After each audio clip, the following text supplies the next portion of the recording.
Hey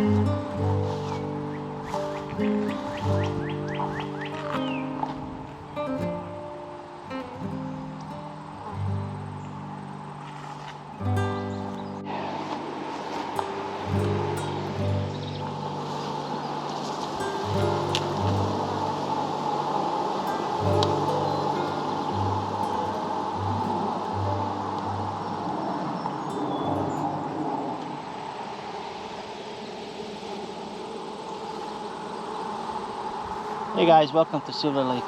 Today I want to do a really important video, at least for me. How what's the position of the brood, the bees going into winter. As we all know, beekeeping year does not start by calendar year. Does nothing to do with January or other months. Beekeeping year, at least for us, we're keeping bees in colder climates, so we want them to prepare really good for winter. It starts early August or late July.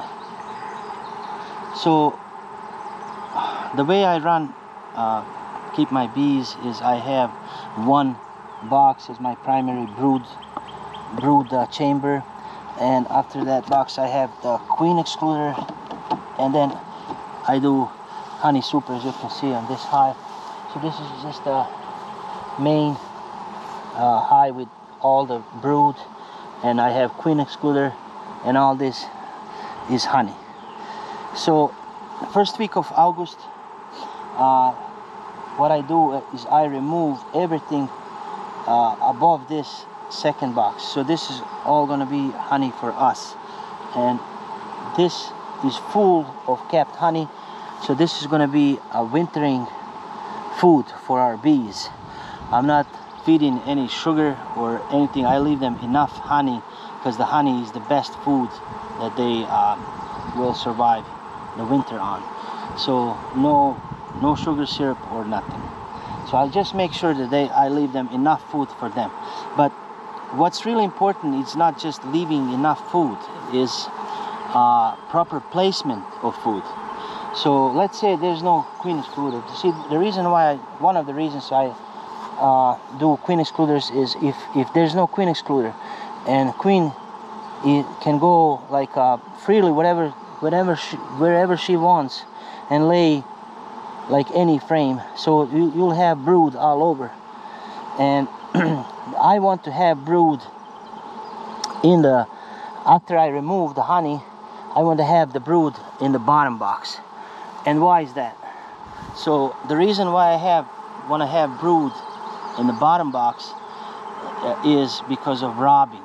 Robbing is a huge problem, and as soon as you remove the honey and collect the honey, it's going to be in dirt, and bees will look for any source of honey. So if you have brood in the top box and this bottom box is full of honey, guess what's going to happen? Other bees from other hives are going to come and rob this honey.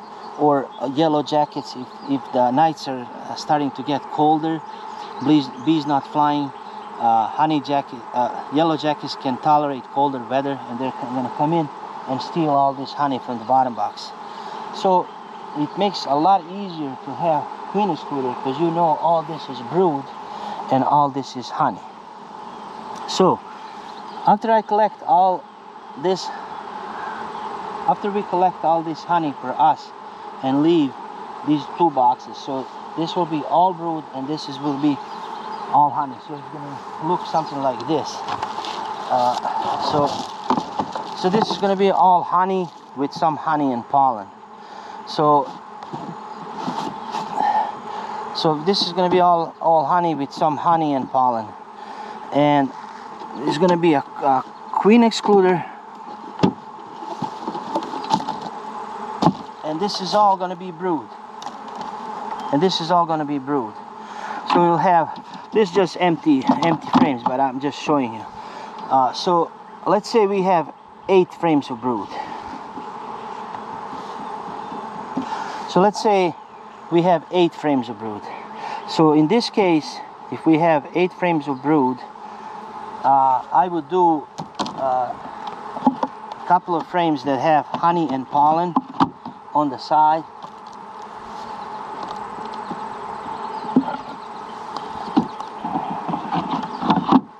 Honey and pollen on the side. So 8 frames of brood.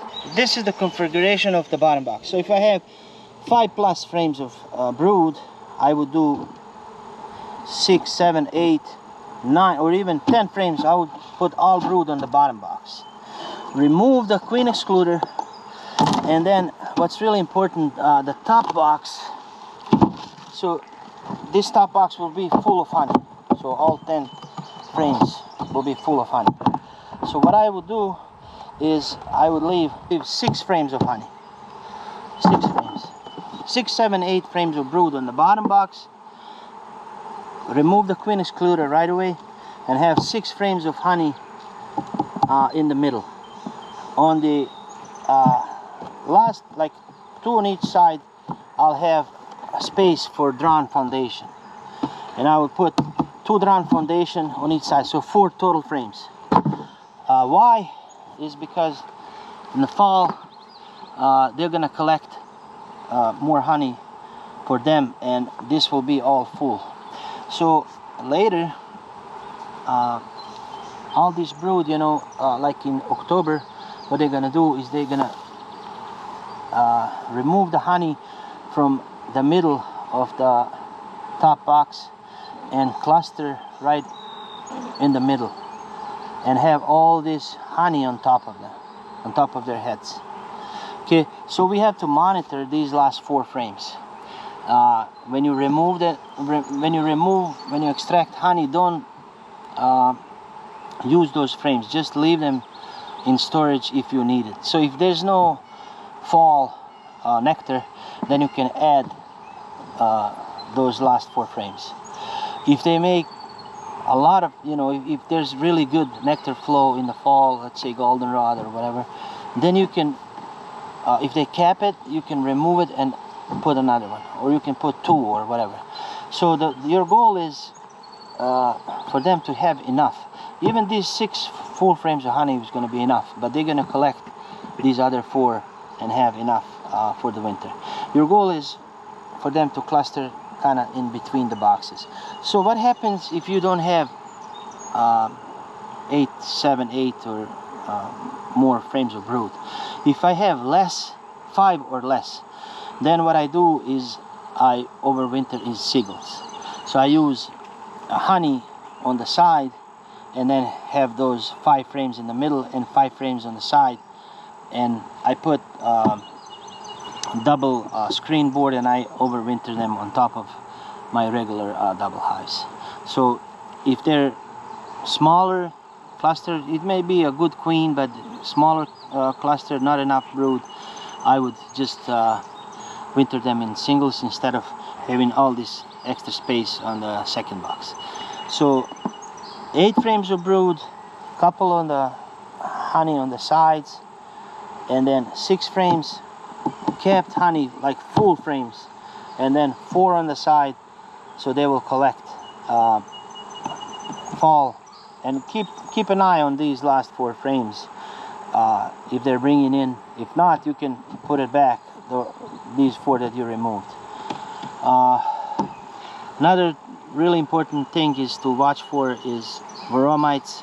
As soon as you remove the honey, take care of that problem and reduce the entrances of your hives, small openings, so they can the bees can defend, you know, their nests, because there's going to be a lot of robbing, you know, right after the flow ends. They're going to look for, especially if you have a lot of hives. So this way they can defend themselves a lot better if they're down in the bottom box with all their brood and have everything on top. So I hope this video helps someone. If you do find these videos helpful, hit a like. You know, it's not gonna cost you anything. If you would like to continue, you know, watching these videos and get notification, hit subscribe button and to our channel. It helps us a little bit and keeps us motivated so we can, you know, make more of these videos. So thank you all for watching. Happy beekeeping. See you next time.